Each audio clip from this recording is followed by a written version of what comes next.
Tá chegando aí a Copa do Mundo. Para quem gosta de esportes, é uma beleza.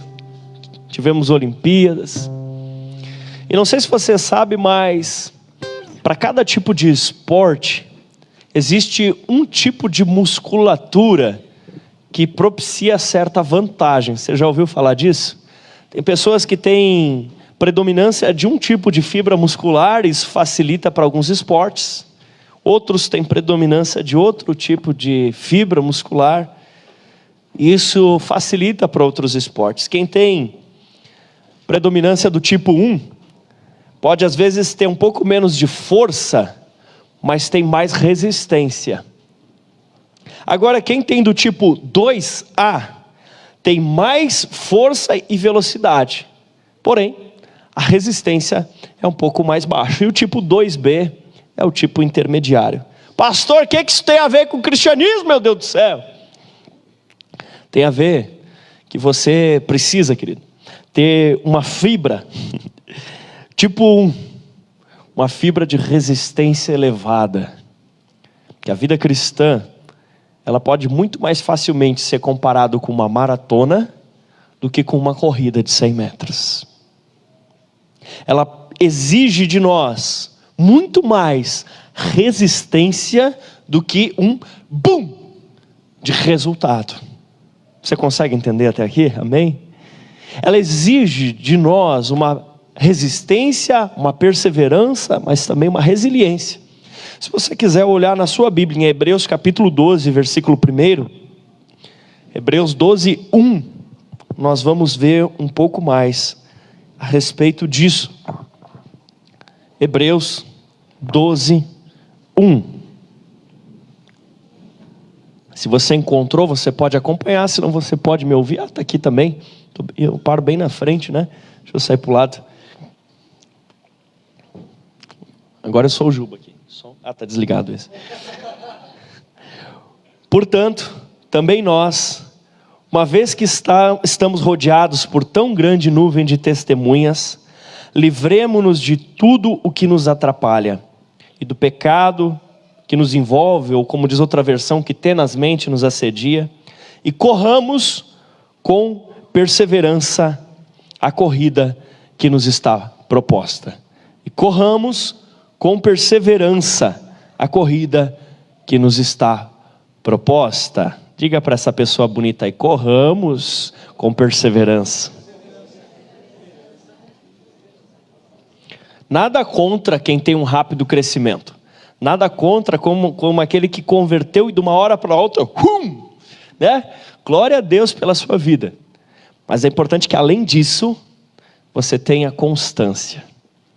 Você tenha um crescimento constante. Amém? Sólido.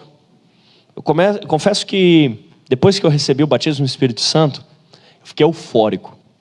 Até então, né, dos 12 até ali os 15, 16, eu fui dando passinhos devagarinhos. Agora, ali quando eu fiz 16 até, eu acho que 16 até uns 20, 21, eu queria resolver toda a minha vida em no máximo 3 anos. Então eu recebi o batismo do Espírito Santo e eu botei um projeto na minha cabeça. Agora eu tenho o Espírito Santo, aleluia. E eu queria resolver tudo em 3 anos, essa era a minha ideia. Olha o meu projeto. Eu ia fazer tudo, eu ia, estudar o que eu precisasse, eu ia casar se necessário, e eu ia evangelizar. Eu pensava assim, eu ia tentar evangelizar metade da população mundial. Então eu chutava ali 3 bilhões e meio, 4, eu pensava, eu orava, eu achava assim que eu ia ser o cara.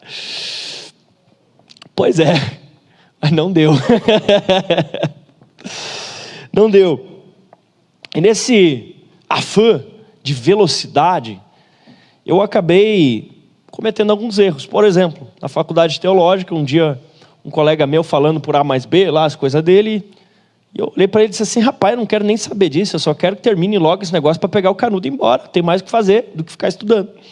Olha só o contraste em relação ao que eu falei semana passada. Queria logo, partir para cima, um desespero e é bom, A gente tem que ter fome por ganhar vidas. A gente tem que ter desejo por crescer, por fazer a vontade de Deus. A gente precisa disso. Amém? Mas não pode ser só isso. Porque se for só isso, mas não tiver uma continuidade, nós acabamos ficando muito desgastados. Sabe por quê? Porque quem pula processos minimiza resultados. Quem pula processos minimiza resultados. Quando você pula uma fase, isso atrapalha o resultado que vem depois. Porque você vai precisar disso. Quando eu conheci a pastora Tássia, eu conheci ela numa apresentação de final de ano, entre Natal e virada de ano. E aí eu conheci ela então em 2011. Em final de ano, talvez dezembro ali. Aí quando foi fevereiro, a gente começou a namorar. Fevereiro. Quando foi 1º de setembro, a gente casou. Olha que loucura. A gente pulou processos. Qual processo a gente pulou? O processo da amizade. Porque a gente praticamente se conheceu já no relacionamento. E aí, meu amigo, quando a gente casou, o bicho pegou. Misericórdia, mas é meio que literalmente assim, porque a gente era 2 estranhos dentro de casa. Então, o nosso primeiro ano de casado foi muito conflituoso, porque a gente pulou um processo, minimizou um resultado. Qual seria o processo? Conhecer um ao outro. A gente pulou o processo, a gente foi logo para o casamento, minimizou o resultado. Qual era o resultado? Um primeiro ano maravilhoso. Você está entendendo? Foi bom o primeiro ano, foi bom, mas foi fight. Foi fight. Que mais, queridos? Então, quem pula processo minimiza resultados. Que mais? Quem salta etapas vai ficar descoberto em algum momento. Quando você salta as etapas, quando você chega lá na frente, você vai ficar sem aquilo. Eu contei já para vocês uma prova que eu fui fazer uma vez. Eu pensei, não vou estudar, vou só fazer a prova. Chegou na hora da prova, eu não sabia a resposta das questões. Por quê? Porque quem salta etapas acaba descoberto lá na frente. Tem gente que quer saltar etapas, né? Se converte, já quer, no dia que converteu, já entrar de líder de célula. Eu não foi discipulado ainda, já quer discipular alguém. Às vezes existem, mas via de regra, não dá para saltar etapas. A gente vai dando um passo na frente do outro. Amém? Porque quando a gente pula a etapa, lá na frente, aquilo lá faz falta para a gente. O que mais? Quem ignora relacionamentos acaba fadado ao fracasso. Porque aí, naquele meu afã de fazer a coisa, de resolver tudo na corrida de 100 metros, eu, às vezes, acabava ignorando relacionamentos. Acabava indo só para resultados. Mas sozinho, você não vai a lugar algum. Amém? Quer ver um exemplo de corrida rápida? Quem já plantou feijão na escola? Certo. Olha que apressadinho. Você bota o feijão no algodão, o que acontece? Né? Fica pescoçudo e pumba. Já era, ele está sozinho ali, com 2 ou 3, ele não tem raiz direito, ele cresce de repente, ele vai na corrida de 100 metros, e sabe o que acontece com ele? Fica frutífero. A maioria das vezes, a maioria dos feijãozinhos de escola que é plantado no algodão, eu nunca vi um feijãozinho de escola plantado no algodão que deu fruto. Você já viu? O plantadinho, aquele no algodão, dá fruto? Eu nunca vi. Geralmente fica pescoçudo e cai. Que parece uma grande coisa, mas não é nada. E se você tenta ser um crente de corridinha de 100 metros, meu irmão, corridinha de 100 metros, você pode no meio da maratona dar umas corridinhas aceleradas. Você pode no meio da maratona dar uns piques. Mas desde que isso não te prejudique a garantia de chegar no final da corrida. Amém? Quer ver outra? Uma árvore. Uma árvore lá na floresta, quando ela vai crescer, ela tem outras árvores ao redor. E por um lado, ela poderia olhar para aquelas árvores ao redor e dizer assim, como elas são injustas.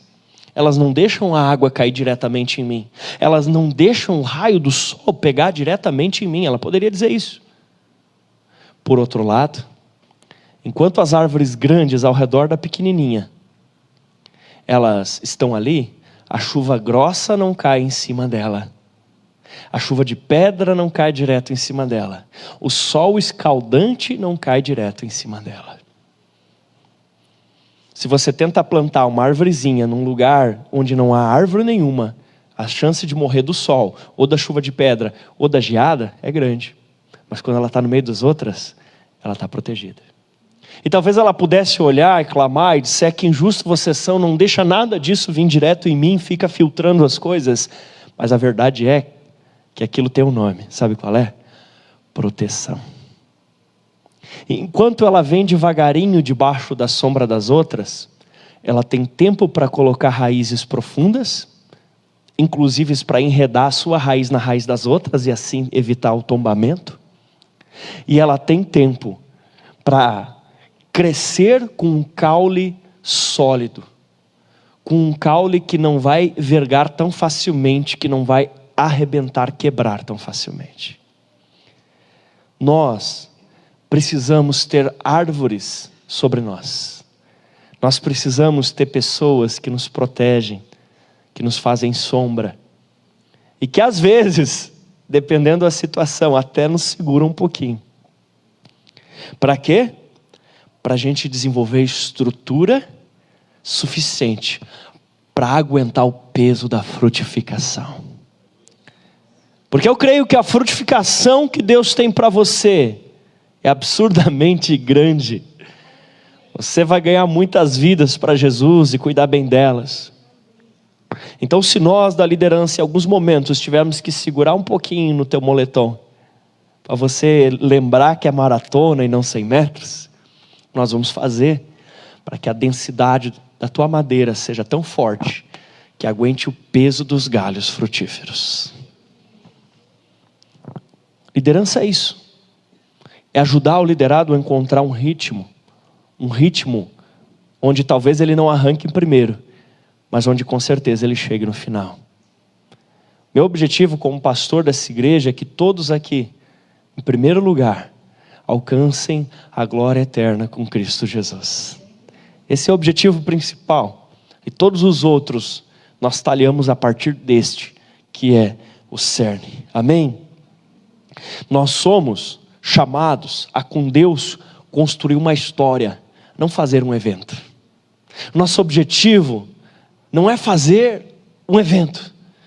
Esse foi o culto da minha vida e pum, parou de ir na igreja. Não. Nosso objetivo é construir uma história ao longo de anos, anos e anos. Amém? Progredir um pouco a cada dia, mas todos os dias. Pastor, mas eu não posso progredir muito num dia? Pode, desde que no dia seguinte você continue progredindo. Um pouco a cada dia.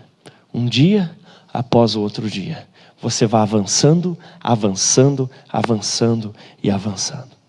Quando líder de jovens, comecei a observar alguns e fazer alguns gráficos na minha cabeça aqui, imaginando, né? E vi alguns jovens que faziam assim, ó. Vum! E depois, vum! Vum! E depois, vum! E via outros jovens que faziam assim, ó.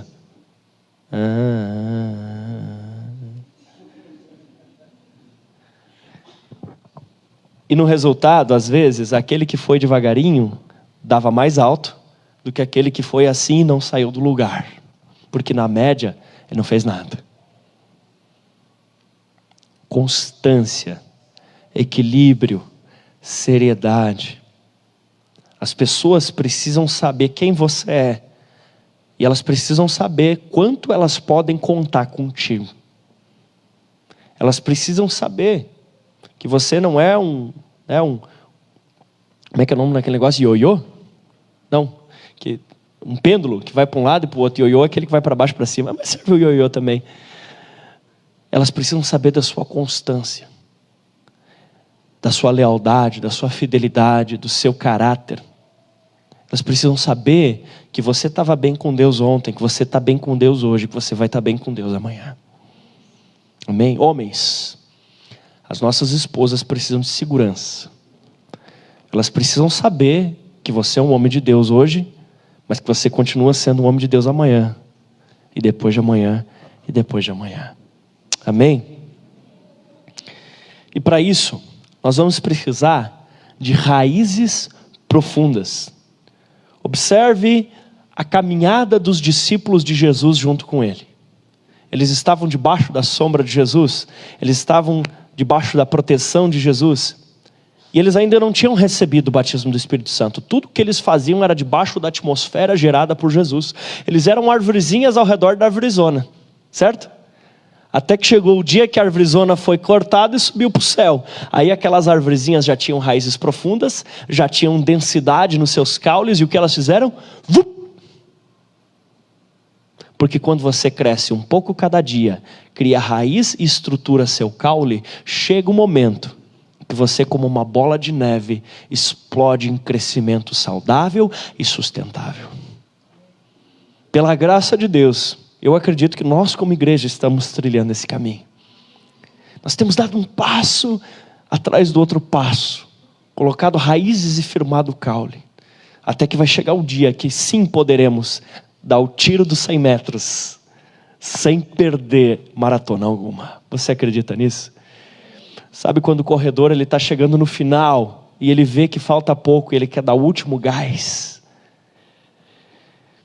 Eles estavam debaixo de Jesus, e tudo o que eles faziam era debaixo do ministério de Jesus.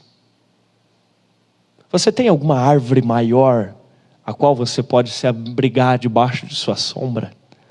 Algum cristão que caminhou um pouquinho mais que você, que pode te proteger, que pode ajudar, e talvez pode até em alguns casos te segurar um pouquinho para dar tempo de você engrossar o caule, para não virar um feijão pescoçudo? Você tem alguém? Você tem alguém para te ajudar? Se você tem, não fica dizendo que ele está tirando teu sol. Se você tem, não reclama que ele está te deixando na sombra. Ele só quer te proteger. Ele só quer ajudar você a chegar na hora certa, no lugar certo. Amém? Segunda coisa, Jesus caminhando com eles, ensinou eles algo muito básico: estudar a Bíblia. Você vai observar, para os outros Jesus muitas vezes falava por parábolas, mas para os seus discípulos Jesus trazia explicações.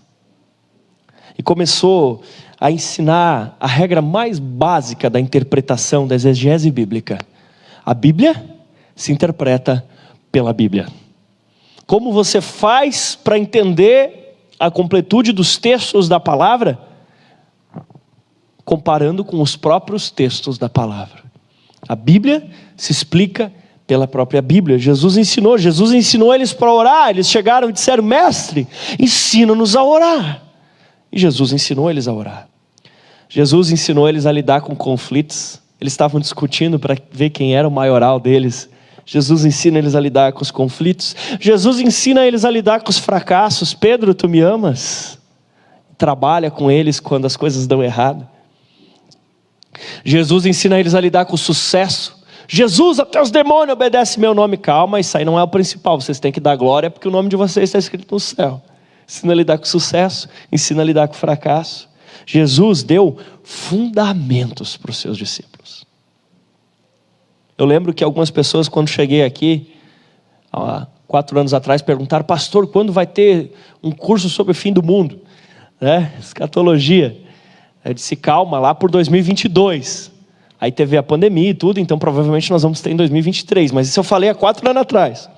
Aí você diz: por quê? Meu irmão, para que ensinar sobre o fim do mundo se a pessoa não sabe nem viver nesse tempo de agora? Entendeu? Então, a ideia é estabelecer o que? Raiz, caule, folha, e aí fruto. Muito fruto. Nós não somos contra a frutificação. Nós só não queremos ver teus galhos quebrados. Progressão. disposto a manter as bases para poder sustentar o resultado. Porque as pessoas, elas têm costume de olhar para o pódio, de olhar para a medalha, e esquecer que aquilo é só o resultado de algo contínuo, de algo longo, de abnegação e de dedicação de uma jornada. Outro dia os irmãos foram lá em Cristal, e daí eles disseram assim: pastor, é verdade que um dia vocês estavam lá na célula e oraram pelo cara que tinha perdido um pedaço da orelha e cresceu de novo a orelha. Eu nem lembrava disso. Eu pensei um pouco, disse: é verdade, aconteceu mesmo. Só que tem uma coisa, irmão. Eu pastorei a igreja em Cristal 8 anos. Em 8 anos, quantas vezes isso aconteceu? Uma. Mas sabe o que aconteceu todo dia? Eu acordava 5, 5:30, 6 horas da manhã, e ia orar horas e horas e horas. Isso aconteceu todo dia. A gente fazia discipulado, a gente se reunia em célula. Você entende? Aí quando a gente vai ver a história dos outros, às vezes a gente olha e diz: o pregador fulano orou por tal pessoa e aconteceu isso, aconteceu aquilo. Por que comigo não acontece? Porque quando você lê 16 capítulos de Marcos, você está lendo 3 anos e meio de história. Só que em 16 capítulos parece que tudo aconteceu no mesmo dia. Meu irmão, quanta oração, quanto jejum, quanta consagração, quanta dedicação até chegar naquele ponto. E você quer cair de paraquedas, entrar, né, no fim da fila e sentar na janela ainda? Calma, meu querido. Esse ano, né, aí já, pela graça de Deus, convertido desde 2000 até hoje, e eu vi uma vez só multiplicação de pães. Foi muito legal. E cortava pão, e não acabava pão, e cortava, não era de pães, era de pão, né? Porque era um pão só. E aí cortava e não acabava. Foi 2, na verdade, né? Porque não acabou no primeiro dia, daí congelou e depois não acabou de novo. Mas isso aconteceu quantas vezes? Uma. Em 22 anos. Você entende? Mas não pode acontecer várias vezes? Pode, vai acontecer em nome de Jesus. Mas às vezes a gente conta só as medalhas, mas esquece o suor. A gente conta só o pódio e não enxerga calos nos joelhos. A gente olha só as conquistas, mas não vê a trajetória. Querido, onde existe o sucesso, existe uma história. Onde existe resultado, existe um processo e um progresso. Sabe o que eu vejo todo dia? Todo dia oração, Bíblia, comunhão, discipulado, evangelismo. Porque você pode comer churrasco, é bom, né? Mas alguém aqui come churrasco todo dia? Não. Mas talvez você coma feijão com arroz todo dia. Oração, Bíblia, discipulado, evangelismo. De vez em quando mete um churrasco no meio. Rodízio de pizza. Ô, glória!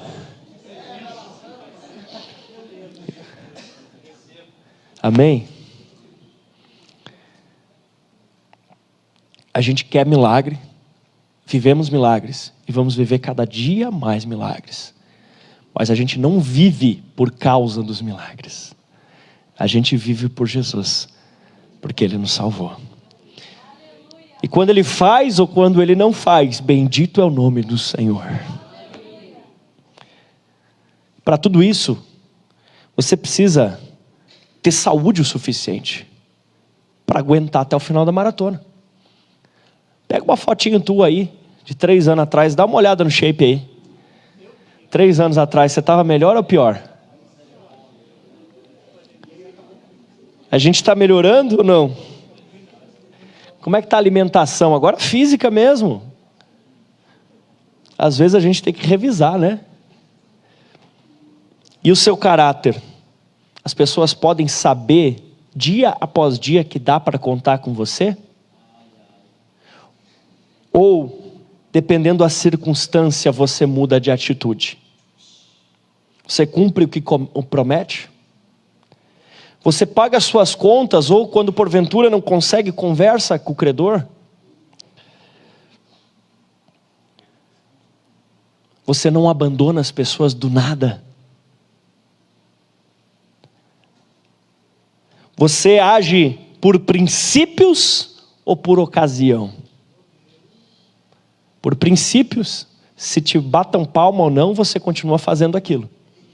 Se está só você agindo daquela maneira, você continua agindo, porque é princípio, não é ocasião. Agora, se você é por ocasião, não tem ninguém fazendo certo, você faz o errado também, né? Está todo mundo fazendo assim mesmo. A gurizada está tudo ficando por aí, pegando as meninas. O que tem? É o errado? Não é o certo. Tem que não é certo. Então você faz o certo por falta de oportunidade de fazer o errado? Não, eu ia botar oportunidade, mas daí ia ficar muito feio, né? Oportunidade de fazer o errado. Então eu botei de oportunidade. Você faz o certo por falta de oportunidade? Ou você realmente quer fazer o certo? Tem aqui alguns irmãos que conseguiram se recuperar do vício das drogas. Glória a Deus por isso. Eu nunca usei drogas, mas sinceramente, não é mérito nenhum meu. Porque houve uma fase na minha vida que eu queria muito. Eu olhava, achava aquilo legal, pensava, e não tive uma oportunidade para fazer. Porque o que estava me guiando naquele momento não era princípio. Você está entendendo? Era ocasião. Não é, Danilo? Danilo. Não era princípio, era ocasião. Saul era um rei que se guiava pela ocasião. Mas você é chamado a se guiar por princípio. Você é alguém que cuida dos seus filhos? Quer ver uma coisa que às vezes as pessoas não pensam? Você está se programando para deixar até mesmo uma herança para os seus filhos? Olha o rei Davi. O rei Davi não ia construir o templo, mas ele pensou: eu quero que meus filhos se dê bem. O que ele fez? Guardou pedras lavradas, ou seja, pedras cortadas. Guardou ouro, prata, para quê? Para que Salomão conseguisse construir. Olha que legal. Que bênção a gente poder fazer isso. Você é dizimista fiel? Pastor, por que essa pergunta? Simples. Porque você pode dizer para as pessoas que é e de repente nem ser. Quem está olhando? Os líderes de célula e tudo, a gente tem ali, tem a opção de botar o nome, né? Eu como pastor vejo as pessoas que colocam o nome para facilitar, para que a gente possa colocar na liderança também pessoas que estão em santidade nessa área, para que o maligno não encontre brechas para atacar a sua vida. Então sim, eu vejo. Mas, os demais, se você me disser eu sou dizimista fiel, eu vou acreditar. E isso vai ser só entre você e Deus. Pastor, por que você citou esse exemplo? Porque é um lugar onde ninguém vê. Como diz, se não me engano, Bill Hybels, quem você é quando ninguém está olhando? Porque quando ninguém está olhando, esse é quem você é de verdade. Por isso que eu citei o exemplo do dízimo, ninguém está vendo ali, mas na verdade tem um que está vendo. Porque se a gente for olhar a história da viuvinha, parece que Jesus estava meio sentado assim, né? Sentadinho ali, olhando. E estava certo ele, porque o dinheiro era para ele mesmo, né? As pessoas estavam dando para Deus, ele era Deus, então está certo. Por que eu acho isso? Porque ele viu que ela estava dando uma moedinha, ele contou quanto a mulher estava dando. Esse Jesus. Ele contou e viu quanto ela estava dando. E quando eu venho entregar minha oferta, meu dízimo, eu penso isso. Eu fico imaginando Jesus sentadinho ali contando. Porque é para ele, não é para ele que a gente dá? É para ele. Mas ninguém mais está olhando. Ninguém mais está olhando. E se você é um maratonista de Jesus, você tem que ser fiel onde ninguém está olhando. Você não tem que ser aquele cara que fica espiando a mulher dos outros porque ninguém está olhando naquele ambiente. Você não tem que ser aquela mulher que faz a fofoca lá no salão porque não tem ninguém crente ali dentro. Você tem que ser fiel a Deus porque Ele é Deus. E vai em frente. Fiel a Deus porque Ele é Deus. Está sozinho no quarto, na frente do computador, no celular? Você é fiel a Deus porque Jesus está ali contigo. Ele não precisa nem olhar teu histórico, porque ele está do lado te olhando. Ele sabe que você acessa, que você olha, que você faz. E aí já entra na santidade. A santidade nos dá saúde espiritual e agrada o coração de Deus. Você tem que ser santo, porque isso deixa o Senhor feliz, amém? Agora tem um outro lado da santidade. Tem pessoas que estão olhando para você. E talvez, além da santidade, a Bíblia diz que nós devemos evitar também a aparência do mal. Porque de repente, por um vacilo seu, alguém que tem você para se espelhar, tem você como um exemplo, tem você como uma árvore grande para ela. Talvez se você der a aparência do mal, isso vai atrapalhar o crescimento dessa pessoa. Então você que está aqui na igreja, quando você posta uma foto, você pode sim influenciar pessoas aqui da igreja que admiram você, que amam você, que tem você como um exemplo, como uma referência.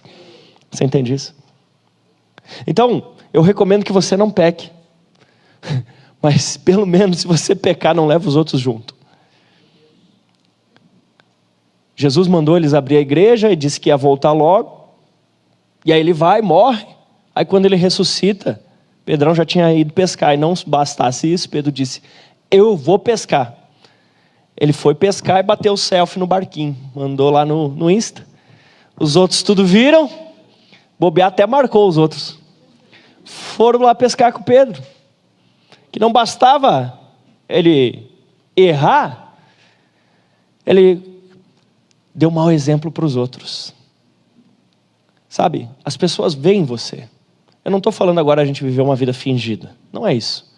Mas a gente lembrar que a gente tem que zelar pela glória de Deus em primeiro lugar. Pela nossa própria manutenção também. Mas com cuidado por aqueles que olham para nós. Amém? Jesus disse: ai daquele que fizer cair um destes pequeninos. Melhor lhe fosse amarrado uma pedra de moinho ao pescoço. Conhece a pedra de moinho? Eu conheço, meu avô moe milho até hoje nela. E jogado ao mar. Uma das formas de entender os pequeninos é alguém com estado de consciência reduzido, seja ela uma criança, um recém-convertido, um idoso, uma pessoa com alguma dificuldade intelectual profunda, uma pessoa que está começando na fé e olha para você, um pequenino. Entende? Carregamos sobre nós uma responsabilidade. E a própria palavra diz: a santidade, sem a qual ninguém verá a Deus. Porque os santos comparecerão diante dele, mas também os ímpios verão a glória dele olhando para a sua santidade. Para a santidade que você tem pela glória de Deus. Agora eu quero contar uma historinha. Eu tenho que falar um pouco da minha vida, porque eu conheço. A de vocês eu não conheço tanto assim. Então vamos lá. Ela se chama Um Avião, 25 centavos e muitas laranjas.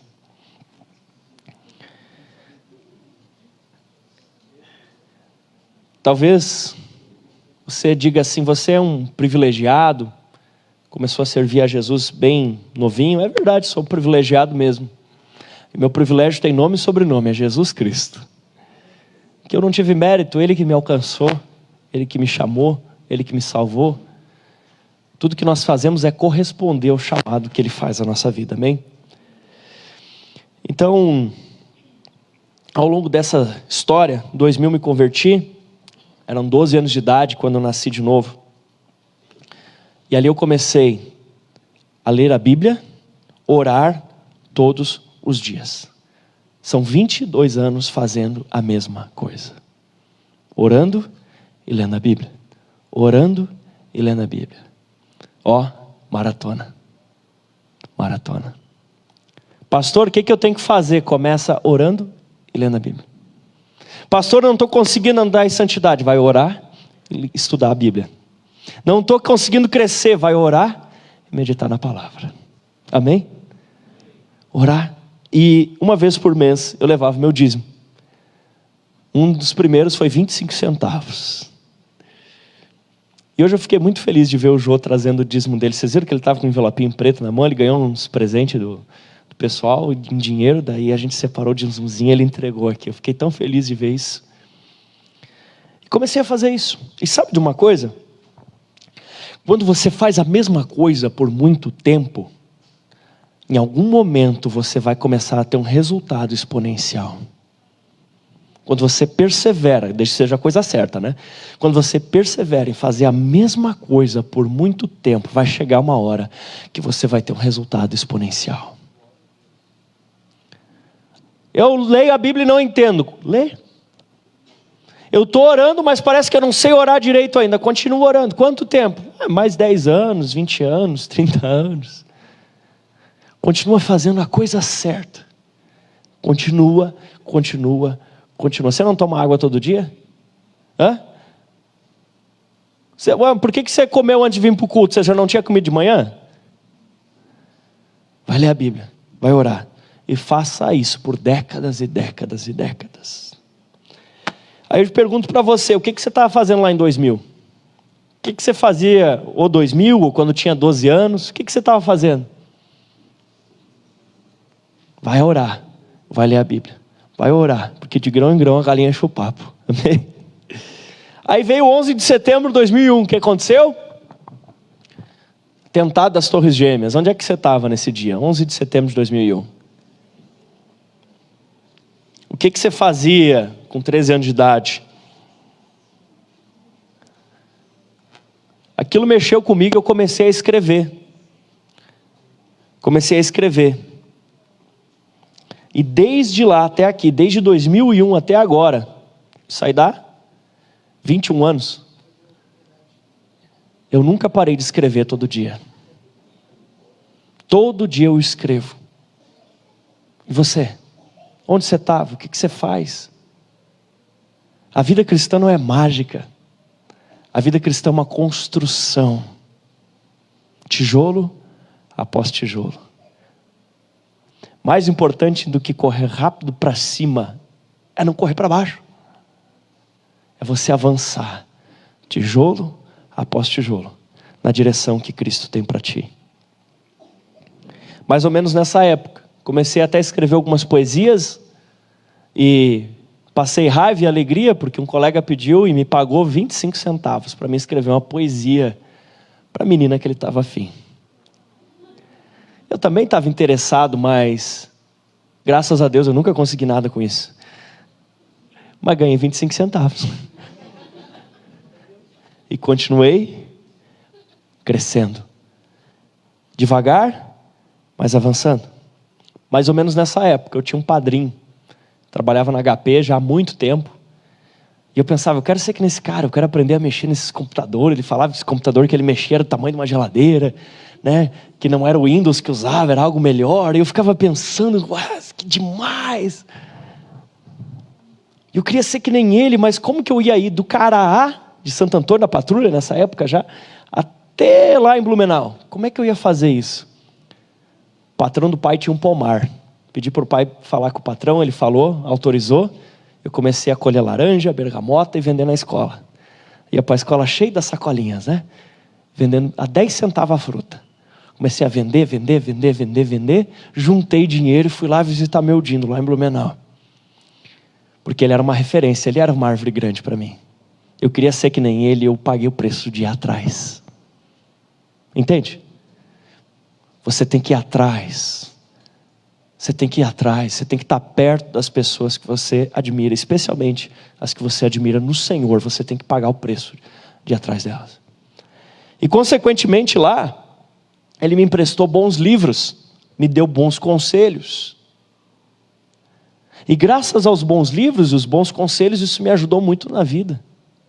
Porque cada decisão certa que você toma te coloca mais perto da próxima decisão certa a ser tomada.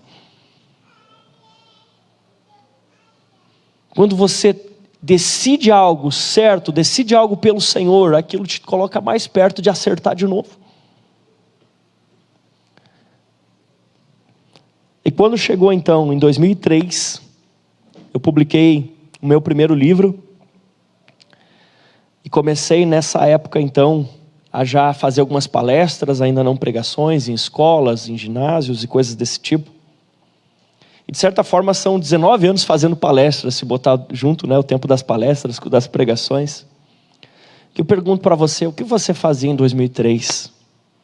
O que você fazia quando você tinha 14, 15 anos? O que você estava fazendo? Entende? Ei, está na hora de você começar a fazer alguma coisa. Está na hora de você começar a caminhar. Está na hora de você começar a construir uma história. Está na hora de você começar a correr a sua maratona e parar de ficar imaginando sonhos mágicos que não te levam a lugar algum.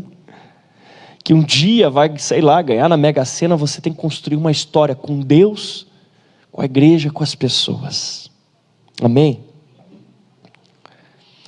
E em 2004, publiquei o segundo livro e comecei a minha primeira célula. Primeira célula da igreja, não tinha nenhuma célula na igreja. 2004. Ainda era de outra denominação na época. Comecei a minha primeira célula. Fazem 18 anos. Então vem no curso, terça-feira, que eu quero te contar algumas coisas. 18 anos. O que você estava fazendo há 18 anos atrás? O que você fazia em 2004? O que você fazia lá pelos seus 15, 16 anos? Eu ia no recreio da escola e fazia a célula. Uma história, uma história, uma história. E nessa época, eu tive o meu primeiro discípulo, meu filho na fé. Eu abri a célula na escola, evangelizei ele na escola, ganhei ele para Jesus, comecei a discipular ele e errei demais. Mas errei demais. Errei tanto com ele. Pra você ter uma ideia, com o dinheiro dos livros, eu tinha pego o dinheiro emprestado para publicar os livros, então com o dinheiro dos livros eu paguei o empréstimo. E aí sobrou um pouco de dinheiro, eu pensei, agora eu vou ficar rico. Comprei uma unidade gravadora de CD, ó. Instalei lá no PC a unidade gravadora e eu pensei, agora eu vou ficar rico vendendo CD pirata.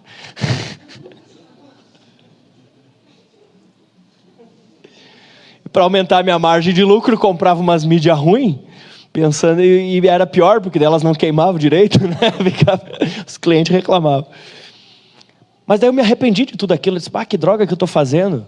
CD pirata, né? Que coisa errada que eu estou fazendo aqui. Aí eu tinha vários CDs meus. E eu pensei, eu tenho que me livrar dessas coisas feias aqui. Era Metallica e Linkin Park e AC/DC, uma coisa arada lá. Aí eu pensei, o que eu vou fazer? Eu disse assim, eu já sei. Aí eu lembrei do meu discípulo. Eu disse, eu vou vender para ele? Eu vou ser bem querido com ele, eu vou vender bem barato. Vendi para ele. Ele começou a escutar, gostou demais, me agradeceu.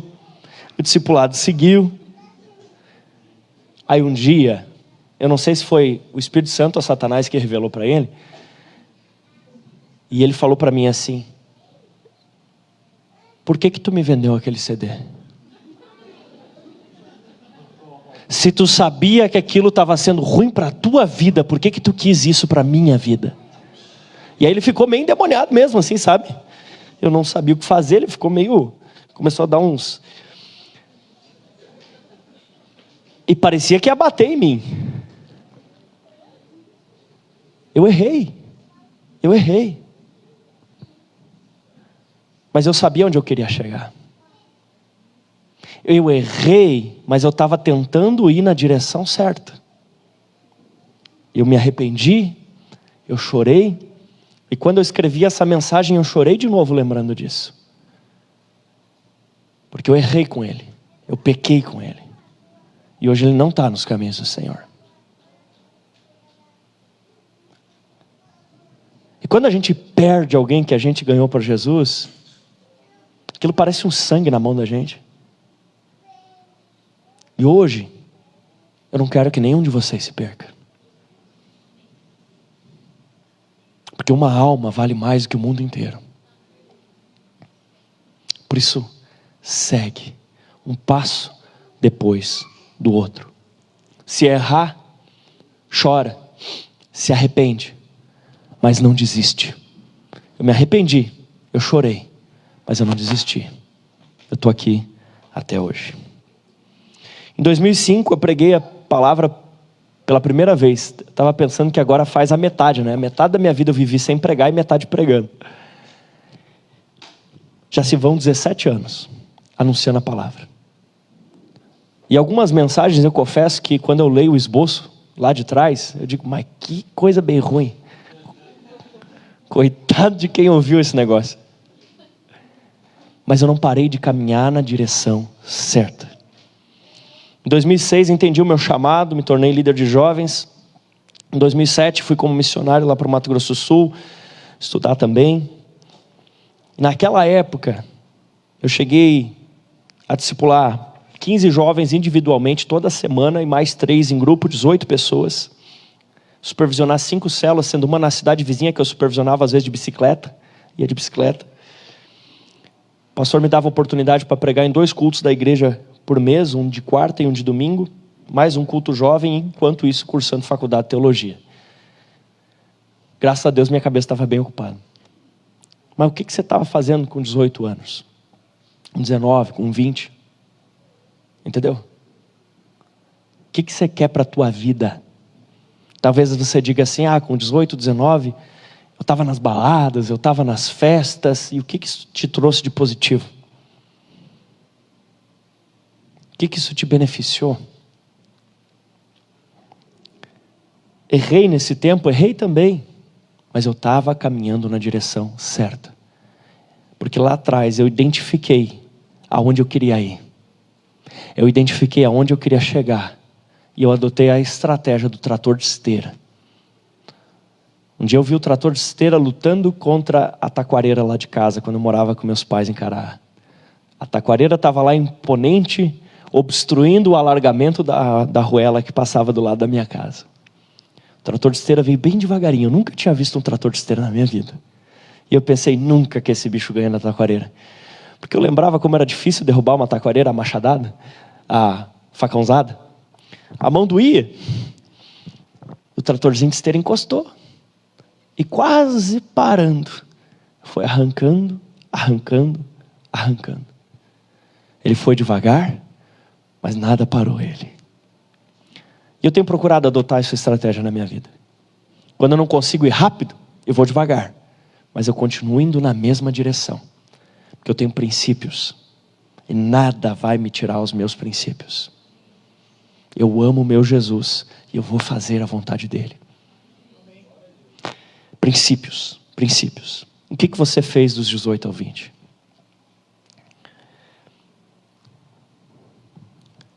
Eu quero que você entenda, querido, que não há colheita sem semeadura. Que as pessoas que às vezes você vê fazendo grandes coisas, que às vezes você admira, elas construíram isso através de uma história, através de um progresso. Para você poder segurar o que Deus quer colocar na tua mão, você primeiro tem que tirar da tua mão o que está ocupando o espaço. Abnegação. Abnegação. Tem certas coisas que você diz, por que isso não acontece na minha vida? Porque tem outra coisa ocupando aquele mesmo lugar. A gente já aprende na escola, né? 2 corpos não ocupam o mesmo lugar no espaço ao mesmo tempo. Talvez você tenha que tirar algumas coisas da sua vida, para que outras consigam entrar. Nada é por acaso. Cristianismo não é mágica. Cristianismo é maratona. E com certeza você vai fazer muita coisa. Você vai se dedicar em muita coisa. Você vai trabalhar em muita coisa. Você vai buscar, você vai por anos fazer. E vão dizer que você é um privilegiado, que você é um sortudo. Mas chega uma hora que começa a acontecer uma aceleração brusca nas nossas vidas. E coisas que pareciam devagar começam a ir rápido, porque você fez o dever de casa. Você botou raiz. Você engrossou o caule. Você soube estar debaixo da árvore. E quando a árvore grande foi tirada, você estava pronto para crescer e frutificar na estação certa. Quando Jesus foi assunto ao céu, Pedro, Tiago e João cresceram numa velocidade exponencial. Porque tinham raiz, porque tinham caule, porque souberam aproveitar o tempo debaixo da árvore grande. Sabe os grandes personagens que você encontra na Bíblia? Eles não nasceram do jeito que você conhece eles. Eles caminharam passo após passo. Por exemplo, o jovenzinho Matusalém. Aliás, perdão, Matusalém não, o Enoque. O Enoque, jovenzinho, com 365 anos, ele foi morar no céu. Mas não assim, como diz o povo, né, de morte morrida. Ele foi morar no céu, porque o Senhor o tomou e levou para si. Diz, Enoque andou com Deus 365 anos, e já não o era, porque Deus o tomou para si. Claro que naquela época, as pessoas viviam muito mais, né, 800, 900 anos, e para você saber mais, venha no curso de protologia que nós teremos em 2023. Aí, ele foi tomado, ele foi morar no céu, e a gente lembra o quê? O Enoque foi arrebatado, foi morar no céu. Mas e os 365 anos que ele foi um homem de Deus, você lembra? Noé, Noé foi eis a arca, que coisa legal. Mas você lembra dos anos e anos e anos que ele passou construindo a arca? Anos e anos e anos, ele traçou uma linha, ele disse, eu estou aqui, homem sem arca. Eu preciso chegar aqui, homem com arca. E ele traçou uma linha, até chegar lá. E durante muitos anos, não choveu. Durante muitos anos chamaram ele de louco. Mas ele sabia para onde estava indo. Noé ligou seu tratorzinho de esteira e foi. Até que um dia, o crescimento foi exponencial. A chuva veio, as águas do chão vieram, a inundação chegou e a arca subiu exponencialmente. Porque ele fez o certo, ele continuou fazendo o certo. Ele fez o certo mais um pouquinho, ele fez o certo de novo, até que, chegou a hora da sua explosão de crescimento. Chegou a hora da frutificação. Amém? Abraão não era nem Abraão, ele era Abrão. Ele não era pai de multidões, ele era pai exaltado, sem filho. E ele foi percorrendo, foi caminhando, foi crescendo. Paulo não era o grande apóstolo, Paulo era o assassino dos crentes. Mas ele identificou onde estava e caminhou até o lugar onde Deus queria que ele estivesse. Pedro, que dizer do Pedrão? Moisés, 40 anos de príncipe, 40 anos cuidando de ovelhinha, 40 anos como pastor de Israel. Você está entendendo? Talvez você pensou nessas datas e disse, nessa data eu estava na droga, nessa data eu estava na arruaça, nessa data eu estava na boate. Não te preocupa. Moisés começou a maratona dele com 80 anos nas costas. Tem alguém com 80? Tem tempo para você. Tem tempo para você compensar a sua maratona. Amém? Tem tempo para você. E Tomé, pastor, eu não lembro do Tomé por algo bom, eu lembro por algo ruim, que ele ficou com dúvida, mas conta a história, não a Bíblia, que Tomé evangelizou a Índia. Mas ele teve que fazer a maratoninha dele, teve um tempo difícil. E o Tiago, irmão de José, filho de José, irmão de Jesus, Tiago, um dia os irmãos de Jesus disseram que Jesus estava maluco. Mas depois Tiago se tornou um grande apóstolo também. E o Jacó, o que dizer do Jacó? Meu Deus do céu, Jacó, misericórdia. O Jacó era tranqueira, pensa num homem tranqueira. Mas ele foi caminhando na direção de uma transformação na sua vida.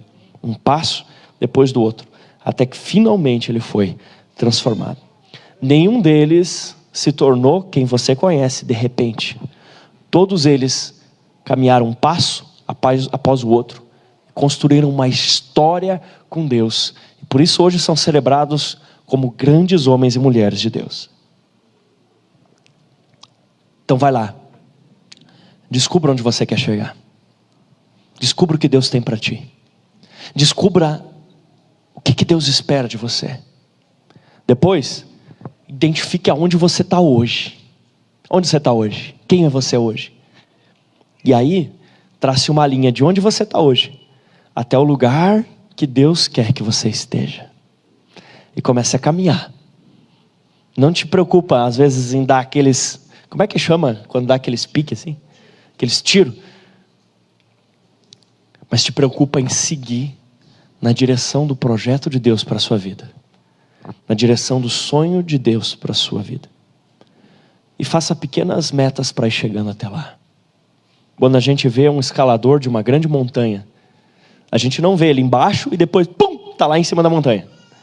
O que ele faz? Ele senta com pessoas experientes, ele traceja uma rota, e essa rota tem várias bases. Você já acompanhou esse tipo de coisa?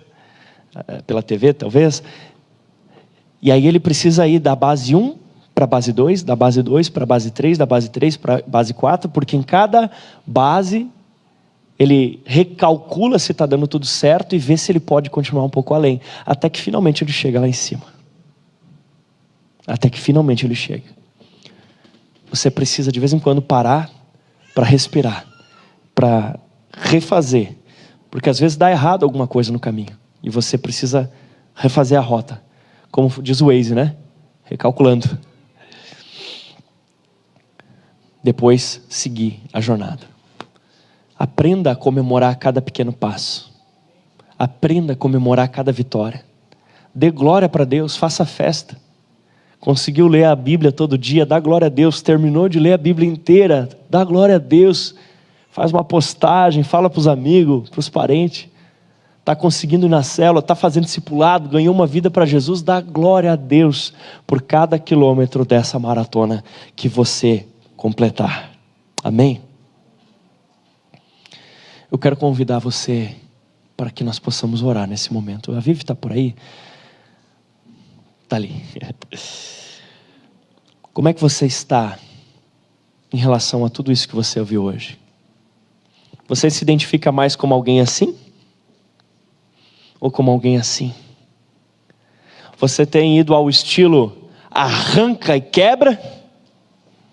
Ou você tem ido ao estilo devagar, quando dá rápido, mas sempre? Como você tem ido? Como você tem andado? O que você tem feito?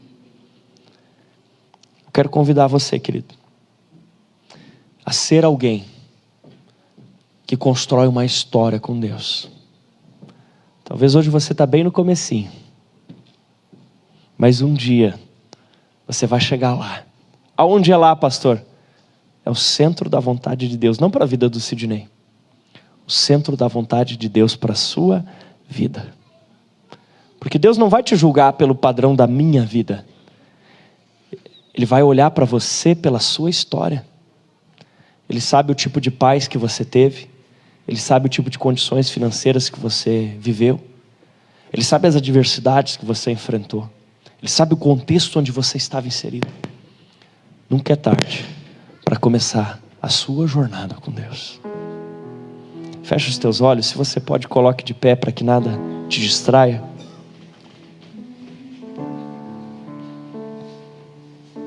Como você está nessa caminhada? Se em vez de eu, fosse você a contar a sua história, fosse você que fosse contar a sua jornada hoje, que tipo de jornada você estaria contando? Contei a minha porque é a minha que eu conheço, mas e a sua? Qual é a sua história com Deus? Qual é a sua jornada com Deus? Qual é a sua caminhada com Deus? Ela tem sido só um zigue-zague que não leva a lugar algum? Ou ela tem sido um avançar, uma maratona?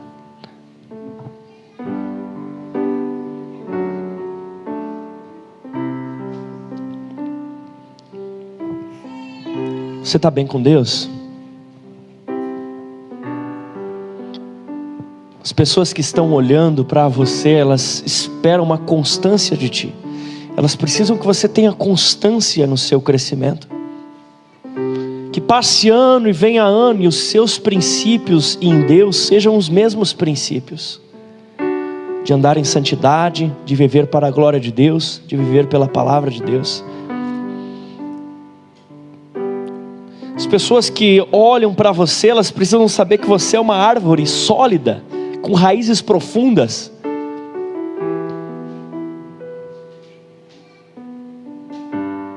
Diz a palavra: um planta, o outro rega, mas é Deus quem dá o crescimento. Vai chegar o dia da sua frutificação, mas quando chegar o dia da sua frutificação, Deus poderá mandar poucos frutos, porque suas raízes são rasas e o seu tronco é fraco? E se ele mandar mais fruto, parece aquelas bergamoteiras que quebra o galho, porque é mais fruto do que solidez? Ou Deus vai poder mandar muito fruto, porque sua madeira é sólida, porque suas raízes são profundas, porque você respeitou os tempos de crescimento, os processos. Os discípulos não fizeram nada de si mesmos. Os discípulos foram crescendo debaixo da sombra de Jesus. E tudo que eles faziam era pela atmosfera ministerial que Jesus gerava ao redor deles. Eles não faziam nada de si mesmos. Eles só foram crescendo debaixo das asas dele. E quando Jesus foi levado ao céu, pum! Eles explodiram em crescimento, porque eles tinham base. Às vezes nós encontramos cristãos tão preocupados em receber tantos dons e tantas coisas e apresentar tantos resultados. Que legal. Mas antes do resultado tem que ter a base. Vai ler a Bíblia, vai orar e ler a Bíblia de novo e orar mais uma vez. Respeite os seus líderes, honre as árvores. Elas não estão te tirando o sol não, meu querido. Para com isso. Elas estão cuidando para você não se arrebentar. Não é que não estão te dando oportunidade, estão te protegendo para que você não se machuque, porque elas não querem você só para um jogo, elas querem você para o campeonato inteiro. Oh Espírito Santo, nos ajuda a sermos verdadeiros maratonistas.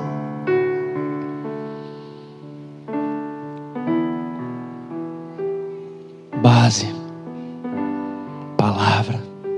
Não pule para a próxima matéria antes de concluir a matéria anterior.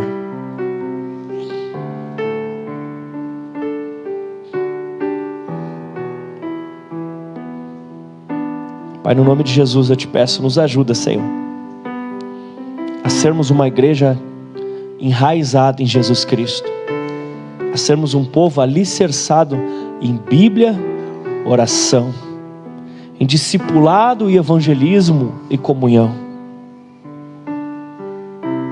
Um povo firmado em Ti, um povo que está aqui na igreja mais do que por pessoas, por princípios, porque ama o Senhor acima de tudo e ao próximo como a si mesmo. Nós não queremos ser pessoas que um dia estão por aí profetizando e nos outros dizem, acho que vou largar de Jesus. Isso é coisa de menino. Nós não queremos mais ser meninos. Nós queremos ser adultos. Nós não queremos ser pessoas que um dia sonham por liderar uma célula e no outro dia querem largar a célula. Nós não queremos ser pessoas que fazem de tudo para ganhar uma alma, mas depois não ligam para cuidar dela. Nós queremos ter um crescimento saudável, um pé na frente do outro, até que chega a hora de correr, até que chega a hora de pendurar os frutos. Faz-nos fortes.